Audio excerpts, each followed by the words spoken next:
ناظرین السلام علیکم، کیسے ہیں آپ؟ سدا خوش رہیں۔ آج کی اہم خبروں کی گردش پاکستان اور انڈیا کے ارد گرد ہی ہے، تو لیجیے سنیے سب سے پہلے ہمسایہ ملک ہندوستان کے الیکشن کی تازہ خبر۔ سرحد پار ہمسایہ ملک انڈیا میں بھی پاکستان کی دیکھا دیکھی جنتا بازی لے گئی اور 3 مرتبہ کے منتخب شدہ وزیر اعظم نریندر مودی اپنے دوست شریف خاندان کی طرح وزارت عظمیٰ کی سیٹ کھو بیٹھے، مگر نریندر مودی اور شریف خاندان میں ایک فرق تو ضرور ہے۔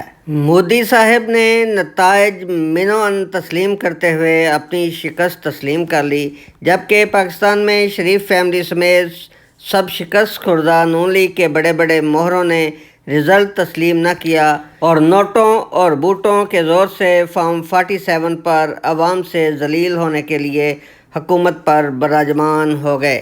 اپوزیشن پارٹی کے رہنما راہل گاندھی، جو سابقہ مرحومہ پردھان منتری اندرا گاندھی کے صاحبزادے ہیں، انہوں نے نریندر مودی کو واپس چائے والے کھوکھے پر بٹھا کر ہی دم لیا۔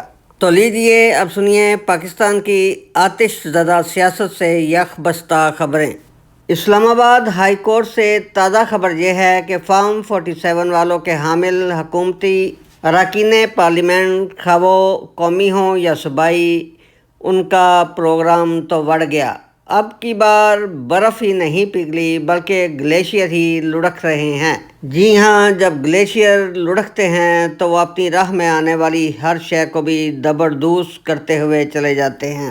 آج کے روز اسلام آباد ہائی کورٹ میں چیف جسٹس عمر فاروق اور جسٹس میاں گل حسن نے سائفر کیس اڑا کر ڈونالڈ لو کے منہ پر دے مارا اور کمرہ عدالت عمران خان زندہ باد کے نعروں سے گونج اٹھا۔ آج کے اس فیصلے میں شاہ محمود قریشی اور پی ٹی آئی کے چیئرمین عمران خان باعزت بری قرار دے دیے گئے۔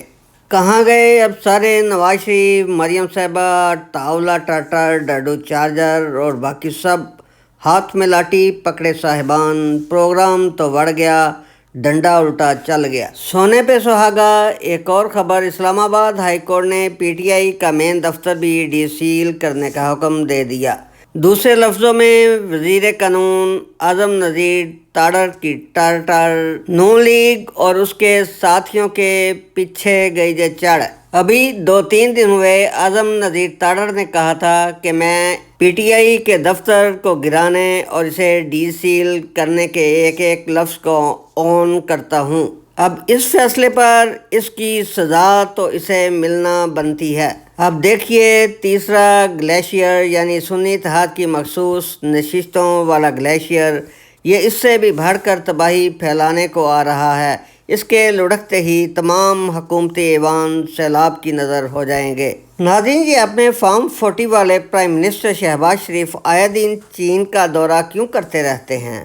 لگتا ہے چین ان کے کشکول میں کچھ بھی ڈالنے کو تیار نہیں ہے اور یہ بار بار کشکول پکڑے چین جاتے ہیں اللہ کے نام پر دے دے بابا کی صدا لگانے کے لیے۔ شاید ان کو اپنی حکومت کی نیا ڈوبتی ہوئی نظر آ رہی ہے۔ جاتے جاتے کچھ ساتھ لے جانے کے لیے بھی تو کچھ چاہیے، خالی ہاتھ جانا تو ان کی عادت نہیں ہے۔